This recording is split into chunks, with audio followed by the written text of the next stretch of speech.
Today, I'm Pierre Léveillé, President and CEO of Deep South Resources, listed on TSX Venture with some project in Zambia and Namibia. Pierre, I'm good to see you. And also nice to catch up on a copper project. You put out another press release with regards to ongoing discussions with the Ministry of Mines and Energy in Namibia about getting this license. But it kind of strikes me every time we talk, we're talking about that. And I think I and maybe other people watching this have long forgotten what it is that we're waiting for a license for. There's a PEA. Remind me what the numbers tell us. It's a very large project, and that's a good idea to talk about what is the asset that we're waiting for. And we should get it pretty soon, but in the meantime, let's go back to that. It's 850 million tons at an average of 0.31% copper. Yes, it's a low grade, but we're talking here of at least 5 billion pounds of copper in the ground, and we know that there's a potential to probably double that tonnage. Okay. Now, two things are very important. That's the PEA. I will come back to that. But the other thing is that we were in June 2021, we were drilling on site. We were having 5 drills there, and we came in with a new way of drilling the deposit along structures that were not identified before, and or drilling across the structure. And we were showing that we were on our way to potentially increase the average grade by 40-50%. We were seeing some extensions like 150 meter at 0.46%, including 30 meters at 0.81%. And it was like this every drill hole. So it's you can imagine the economic advantage or added value that we have with increasing the grade from 0.31, let's say, to 0.40, 0.45. That's huge. And we were on our way to demonstrate that. So when we get the license back, that's one of the first things we will address. It's resume that drilling program. Now, the PEA was saying clearly very strong economics, even at 0.31%. For a capex of $340 million US for a 20 million ton per annum throughput, we were looking at a stripping ratio of 1.41 to 1. So from surface, that's you don't have a lot of overburden anywhere, with a cost of operation of $1.34 per pound of copper. Okay. At that level, we were generating an NPV at $3.50 per pound of copper. We were generating an NPV of $1.3 billion US.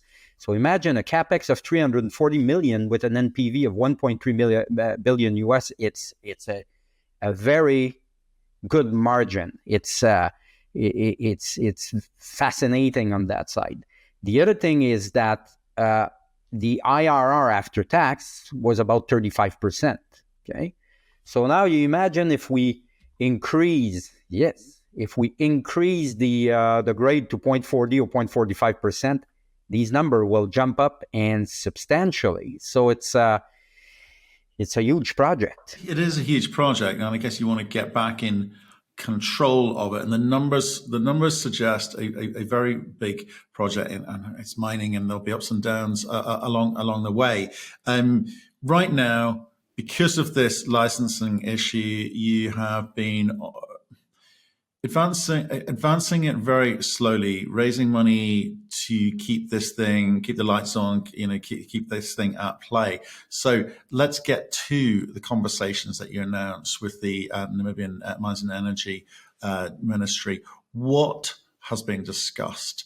What are their demands of you? Is there a light at the end of the tunnel? There's effectively light. It's if I go back just a little bit, after they decided to not renew the license, as you may remember, we went to court, blocked the project with an injunction, and then we won that court case in March. On March 13th, we received the verdict, and the judge clearly mentioned that it's not the mandate of his court to grant a license. So he ordered the minister to reopen the application renewal procedure that we have done in January 2021. But this time, in considering all the facts that have been presented by Deep South, and then he lists all the facts, like the size of our investment, the level of development where we were, and so on. When you look at that, you have the impression that at the end of the day, the ministry didn't even bother with one fact that we have filed. So then the ministry were having about 30 days to file an appeal, which they didn't do. So that's positive. And then I met the minister in December 2022 in a public venue, and he told me that it was, it should have never happened to us. And he was to work for solutions, but because there was a court case, we need to have that lapse first, which is done. So we requested a meeting with the minister and his team that we held on April 13th. And what was discussed there basically is to look at what they have in their file with the application of January 2021, decided what had to be updated, and also we decided to add more information that they have not received in 2021 because they pulled the plug on the license. So we didn't bother giving them any exploration results or drilling results. So the minister has asked his team at that time that he wants to have that situation resolved as soon as possible. So it should be a priority as soon as we complete our filing. We have completed our filing on April 27th, so it's not even a month yet, okay? And then what they have to do is that they go out as a normal renewal application procedure. They analyze the application, then they make a recommendation to the minister, okay? From what we know is that the analysis is nearly done, and pretty soon they will have a meeting on that, and they will make their recommendation. Now, the minister or the ministry does not ask us anything. It's our proposal that is taken in consideration, okay? So the proposal is the work program for the next 2-3 years, which is completing a feasibility study and the size of budget that we expect. And so it's pretty well detailed. Okay, so there's no conditions precedent. When they come back, it's not a case of they say, you must do X, Y, Z. You've said it's within your comfort zone, i.e. you said, here's the work program that we think is sensible. Here is the route to feasibility study. Here is a proposed budget, which we'll need to go and raise. Yep. Right. So the market will need to agree with you, and you'll need to present that opportunity to the market. And if they accept what you lay out, they will renew the existing currently still the current license. Yes. As is. Right. Okay. So and you've outlined some of the time frame there, but there's a lot of things that you're going to have to deliver on your side if they give you the go ahead. And how quickly can you get things going on that front? Okay. When you start doing things, there's a certain number of things that we can do. We can resume immediately. Like there was 4 scoping studies being done. One for water usage. The other one is a leach pad assessment, alternative power solutions, and stuff like this. That was nearly completed by a firm called Knight Piedzold. So that we can complete that it's a matter of a couple of weeks, probably a month, not more than that. We have the funds to complete that. It's not an issue. We can resume also the bio heap leach testing that we had started in Australia. The sample, we have 800 kilos of sample waiting, to get treated, and we have the money to get started on that. What we will do also is prepare the site, because we will have to probably fix some roads, repair some material or some. So we will that we can resume that. What we cannot resume immediately is the drilling, because anyway we need to prepare the site, and in that period we will go out to raise some funds to fund the drilling program. Okay, see, you've outlined the things that exploration companies need to do. Or early development companies need to do, because you're in the economic study phase. But the stuff that gets people excited is the drilling, because it starts to answer some of the things that you said at the beginning. You were going through a process which allowed you to potentially raise the grade of this project. Yes. Now that obviously dramatically change the economics.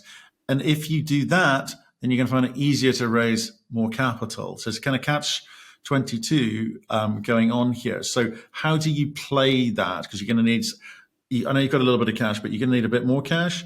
And then you're going to need to work out when you can get drilling. Do you need permission to do that drilling? And how quickly can you get drills in there? And how quickly do you make those announcements to the market? So that kind of gives us a sense of the timing and process. So what can you tell us? In our proposal with the ministry, we said that the overall feasibility is taking 3 years at a cost of about 7 million US. And so we will need over the period of 3 years to raise these funds. But one of the main issue or the main activity in the program is the drilling. And we don't need to raise all the money for the drilling immediately. We need money for the first 5,000 meters, which is the completion of what we have started in January 2021. It was a 10,000 meter program. After that's done, that 5,000 that we'll add with the other 5,000 we already did, then we will have what we need to update the resource estimation, and we need what we have to finalize new targets for drilling and continue to upgrade the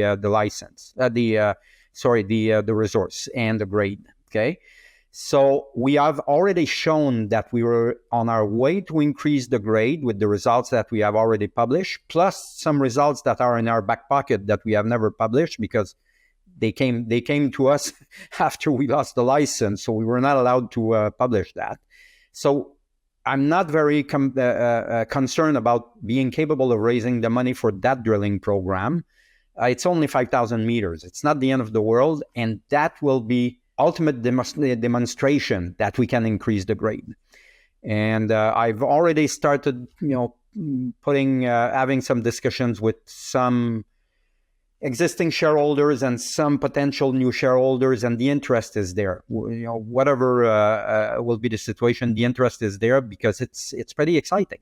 It's when you can increase the grade of a project by 50%, it's worth the risk. It is. But you've also got to manage current share price, market cap, enterprise value, and all that kind of good stuff. Which right now, if you raise $7 million out of the gate, would be hugely value destructive. So, in terms of that, I know you're not going to do that. I know you're not going to do it. But again, you've got to drive that share price relatively quickly to make sure you don't, raise super expensive money and dilute the heck out of your current shareholder base. No matter what the size of the prize is at the end, right now it's kind of important baby steps that you need to make. So again, if you don't mind, if you've thought about it, give us a sense of the 5,000 meters. Would you raise the money for that in one go, or would you do it in little small steps like you've been doing recently with your raises? We would prefer to do it in one go. It's about 2 million Canadian. It's not, it's feasible, but we're not in the same market than we were in June 2021 when we lost the license. At that time, the market was very good. The price of copper was $430 per pound. Now it's $363 or something like this. So we're not in the same environment, but our market cap at the time was $60 million Canadian. Now today it's just a little bit around $10 million Canadian. What I know is that when we will get the license back, we have what we need to get a better market cap shortly. Now, I'm sure we won't go back to, I don't want to disappoint anyone, but it's unlikely that we will go back to 60 million market cap immediately. As I said, we're not in the same market. We're not with the same commodities environment, but getting the license back, it brings the assets back in our books. So then I would work to get the market to around 15, 20 million market cap, and then we can make that raise. And I'm pretty comfortable that we can raise $1.52 million and get started on that drilling program. If it's not the case, then we will go in trenches. But I know that, but also the other option is, given the size of the prize that you're outlining, if you get the license back, and given how long it's kind of taken to get here, maybe some people forgive you to go and bring a partner in on this. Could be. Is that off the top? It could be. Okay. Listen, our job here is to make sure that we bring the project to the next step. And the next step here is a feasibility study completed. So there's some things to be done to get there. If the market does not enable us to raise the money at the right price, but there's a good partner that comes and shows interest and the proposal makes sense, then why not? It's like there's no bad way to achieving this. It's just to make sure that the deal is correct and is good for our shareholders. That's it. Okay.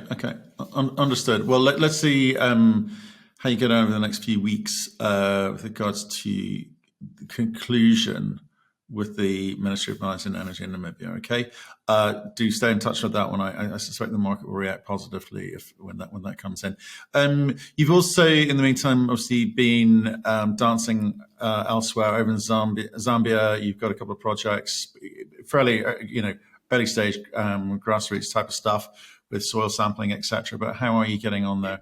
Finally, it's going well. We had problems getting our assay results because the first lab we used has made a full mess, so we had to switch to another lab. But anyway, this is resolved, and we're receiving some result. And the preliminary result we received on the license called Luanshya West are very encouraging in its soil sampling. So it's 3 cubic meters of samples, and it's 1 meter by 1 meter. Yeah, it's 3. Sorry.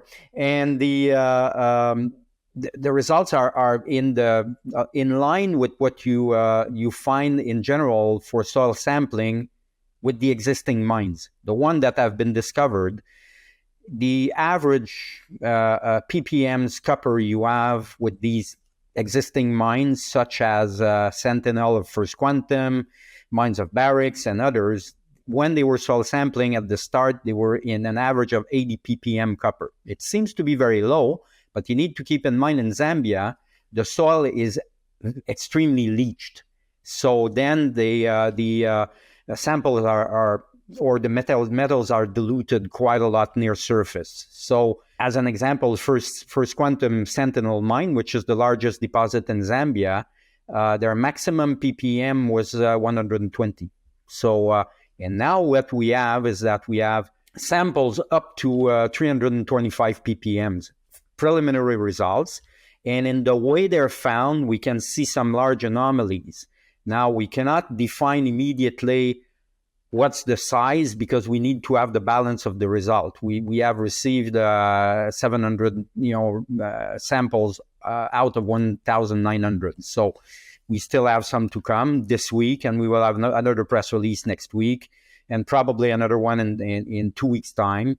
And we will then define some which looks now to be some pretty large anomalies. We will have to do soil sampling again on a tighter grid around that. And then we should have some drilling targets.